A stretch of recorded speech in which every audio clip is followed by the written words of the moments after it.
Welcome back to Switzer on Australia's Business Channel. After 12 months of being in the political wilderness following his rejected budget in the Senate, it looks like Treasurer Joe Hockey's political stocks may be rallying. But will this ultimately hinge on what the budget does to our economy? For his view on the subject, I caught up with the Treasurer, Joe Hockey, earlier today. Joe, thanks for joining us. Great to be with you, Peter. I'm sure it is, considering the results, the reaction you've had to your budget. Last year, the budget focus was on debt and deficit. This year was jobs and growth. Are you worried about the economy? No. I think there is some good momentum in the economy, particularly I'm encouraged by good signs from overseas. The US is near full employment. You're going to start to see some wage growth in the US. Europe certainly has avoided recession and is coping quite well with what's happening in Greece. Japan, on the back of lower oil prices, is starting to get some real momentum in its economy.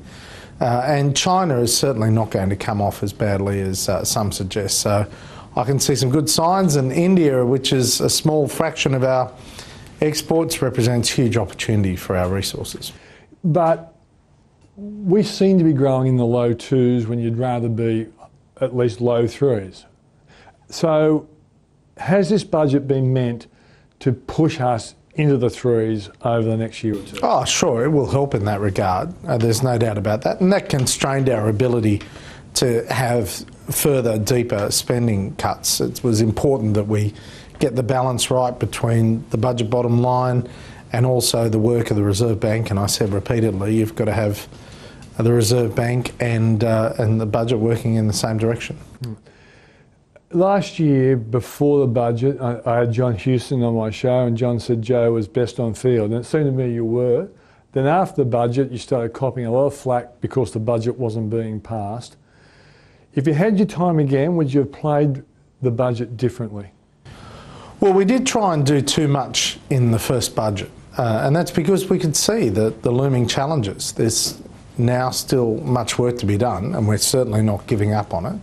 But it is structural change that we're initiating. For example, we can't deliver those bonus payments in hospitals and schools that Labor promised but could never pay for, and yet we're still increasing spending on health and education by 6% in real terms over the next 4 years. We couldn't have the bonus payments in foreign aid. We couldn't have the bonus payments in a range of different areas. So we've got to make sure structural saves are there. And we're continuing with the structural saves, but at the same time putting in place different mechanisms that are going to lift the economy, such as the tax cut for small business. Well, you know, I know both business and consumer confidence tailed off after the budget. Have you learnt from that experience that you have to work with the crossbenchers? Because in a sense, if you have a budget impasse again, it's not going to be good for consumer and business confidence, is it? Well, I'm pleased that Bill Shorten and the Labor Party have said they're going to accept our small business measures, which means that they will pass through the Senate, which gives certainty and stability to small business, which is hugely important. So that's a great sign. Having said that, I don't think still they understand that if you're going to have new spending in areas like childcare, you have to have savings to help pay for it. And we're spending an extra $3.5 billion on childcare. So if you're going to do that, you need to have the savings to help pay for it. And part of that are changes to paid parental leave. Part of that is also pre-existing changes to the family tax benefit that we want to use to pay for that. So have you improved your communication with the crossbenchers, given the fact that Labor could still be a fly in the ointment? Do you think you've got a better relationship with the crossbenchers? Well, I think they're obviously much more experienced, because when we delivered the budget last year, they hadn't even been sworn into the Senate. So I think there's a more positive attitude there from a number of them this year, and they're a bit more experienced. I think the Greens are going to represent a more constructive opportunity for us, given that Christine Milne was very difficult to deal with, and Senator Di Natale, the new leader, is indicating he wants to move a little bit to the middle. That's encouraging. And sooner or later, Bill Shorten's going to be clubbed with reality that he can't have $59 billion of new spending promises with not a single dollar of saving to go with it. And that's where he's at the moment. Could the $20,000 immediate tax write-off result in a bigger than expected reaction, which could actually hurt the budget deficit going forward? Well, if there's a bigger reaction, terrific, because it means that those small businesses are investing and they're buying the productive equipment that helps to grow their business, and hopefully they'll be able to employ more people and they'll pay more tax. So it's really virtuous. It's a virtuous cycle. So from my perspective, I say terrific. They're not going to waste the money. As you know, small business people are very precious about their dollars. Every dollar they got is precious, and when they invest in new equipment, that's about building their business and hopefully taking them to a more profitable destiny. Are you absolutely certain that Bill Shorten will support the small business package? Well, that's what he said. Yeah, he has, and he said that in his budget and reply speech, but he also, that was confirmed by the Shadow Treasurer, Chris Bowen, so we'll be introducing that legislation into the next sitting of the Parliament. What about his offer to be more negotiated with you and the Prime Minister? Was that a surprise offering? No, great. Given that I've been around to their offices on numerous occasions asking them to negotiate and they didn't want to, I welcome anything. Look, Australians want us to get on with good government, and if the opposition wants to cooperate, that's widely welcomed, including by the coalition. So it seems to me your childcare proposals hinge on Labor accepting proposals from last year. So can you explain to my viewers, a lot of people don't get this, it just seems like the childcare package seems good, but there is a bit of a proviso in there. So what is this proviso? Well, the bottom line is we made changes to family tax benefit last year. It's important that those pass through so we can identify the savings that help to pay for the new childcare package. We spend about $20 billion on family tax benefit every year. We spend about $7 billion on childcare. So what we're doing is spending a bit more on childcare because that's what parents want. Productivity Commission identified there's 165,000 parents out there that want to work more or at least go to work. And so what we've said, okay, we heard you on the paid parental leave scheme that we had. You didn't like that, that's fine. And we hear you that you want to go into a full 6 years, the first 6 years rather than the first 6 months. Let's deal with that, and that's how we're going to pay for it.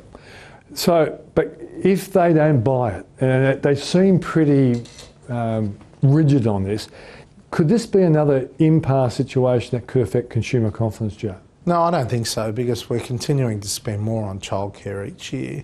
It's just that we'd have a better system if the Labor Party came on board. And unfortunately, Peter, I don't want to be political, but the fact is they want all the spending, but they don't want any of the savings. And Bill Shorten's so far pledged $59 billion of new expenditure, but he's even walked away from the savings that he had before the last election. So something's got to give with the Labor Party. They'll never be credible as an opposition, and they'll never be an alternative government until they can actually act responsibly, and they're not there yet. You said earlier you put the budget in the context of a recovering USA, a China that won't slow down as fast as people expect, Europe, I guess, reacting well to QE. But the dollar is a real fly in the ointment in many ways, isn't it? It's frustrating the Reserve Bank, and therefore it's not helping your cause. Are we dependent on the Fed? Is the dollar going to drop when the Fed starts to raise? Is that your view? And I'm not saying you're an expert, but is that your hope? Well, look, obviously we've been heavily influenced by what's happening in the United States. So they've finished their quantitative easing. Now there's speculation in the markets about when the US Fed is going to start increasing interest rates. And every different set of data that moves in an opposite direction to the herd seems to influence the Aussie dollar as against the US. So I'll leave that to the markets obviously, when you've got QE still in Japan and in Europe, there are going to be lots of different movements in currencies, but from our perspective, the Aussie has come down from the 90-odd cents that it was at when I delivered my first budget. It's come down quite dramatically. We're factoring in around 77 cents now. It's a little bit higher at the moment, but then again, so's iron ore. It's higher than the $48 that I forecast. So look, these things move around. Okay. Is your job safe? Well, it's up to the Australian people. No, but I'm saying internally, because the Australian people don't get a chance to determine. Well, my job is as safe as anyone else's job, and then we're ultimately in the hands of the Australian people. But having said that, I have never, ever put anything other than the national interest ahead of myself. Have you made any phone calls to BHP? I don't discuss these things, sorry. But it's an important issue, isn't it? The price of iron is really important. Price of iron ore is very important, and I do speak to, obviously, all the key players, both on the sell side and buy side. But there's no phone calls from the Treasurer saying, gee, it'd be good if the iron ore price was higher? Well, I don't say anything privately that I don't say publicly. A Galaxy poll says that you trail Labor, 48 to 52, but it was 43 to 57. Come on, Peter, don't get taken over by polls. Well, I'm just trying to... obviously, the budget has been a big boost to you. But it's good for it's got to be good for Australians. That's what we're focused on, having the right budget for Australians. You know, if you just respond to the polls, you're going to end up with bad policy, which is what happened for the last 6 years under Labor. Yeah. You know, and in the end, all they did was respond from poll to poll. We're not going to do that. We're going to lay down the policy that makes Australia stronger. That's what we want to do. And frankly, I haven't hung around 19 years in politics to be governed by polls.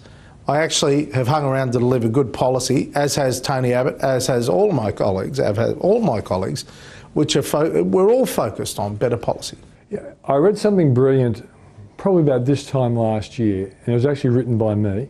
I made the point that... I must have read that. Yeah, you would have read it. But the point I made was I thought the economy was softening at a faster rate than, for example, Treasury. And you were playing hardball then, and there was a lot of hardball for good reasons. Yeah. And confidence went down. We're still growing at 2.5%. I mean, look, it's one of the fastest growing developed economies in the world today, which is pretty remarkable. Since you and the Prime Minister have started talking jobs and growth, things have been starting to improve. Business confidence has started to go up. The budget reaction is very good. Is this the kind of argument you're going to sit with until we are actually growing stronger? You have to earn growth. That's the fundamental point. You have to earn growth. So the budget is one part of the story, but obviously economic reform is another part of the story. So we stopped writing out cheques to businesses. That was a significant economic reform. We've opened up new trade agreements with Korea, Japan and China. That is a significant economic reform. In our last budget, we've started the process in relation to higher education reform. We're underway in relation to reform of the Federation. We've got a tax reform paper.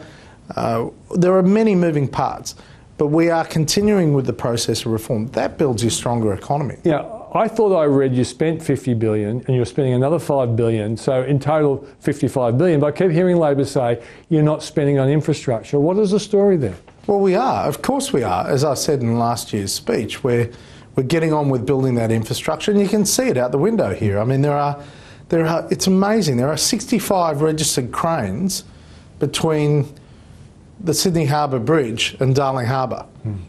So you can see things happening, even though that's state precinct. You can see things happening. So the asset recycling program that I put on the table with Mike Baird is at work.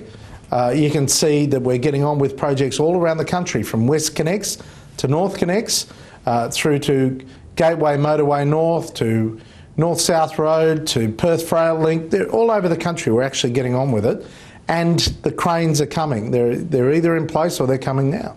Joe, thanks for joining us on Switzerland. Thanks, Peter. Thank you very much.